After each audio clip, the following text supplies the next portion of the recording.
هو ايه اللي بيحصل في ايران؟ يوم 9 فبراير الناس نزلت فيديو لشاطئ الصرخ لونه احمر، وكانت اغلب التعليقات غريبه جدا. في اللي قالك ان ده غضب ربنا على ايران، وفي اللي قالك خلاص كده القيامه هتقوم. لكن عيب، احنا جيولوجيين.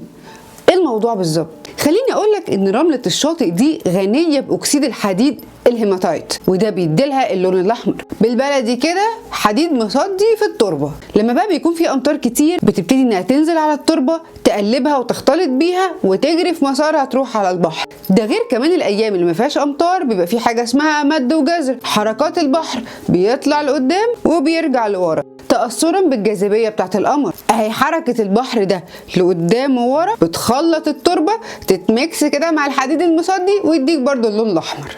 اقول لك على مفاجأة، اللون الأحمر يعتبر اللون من 70 لون موجودين في المكان ده. انا ما قلتلكش المكان ده هو جزيرة هرمز اللي بيتقال عليها ان هي جزيرة قوس قزح او جزيرة الالوان، لان الجزيرة زي ما بقولك فيها 70 لون وكل لون بيرمز لمعدن معين. يعني مثلا عندك اللون الاصفر ده نتيجة ان التربة فيها كبريتات، الازرق يعني فيها سيليكات، الاخضر فيها ملكيت ونحاس، والابيض بيكون ملح صخري او جبس، والموف منجنيز.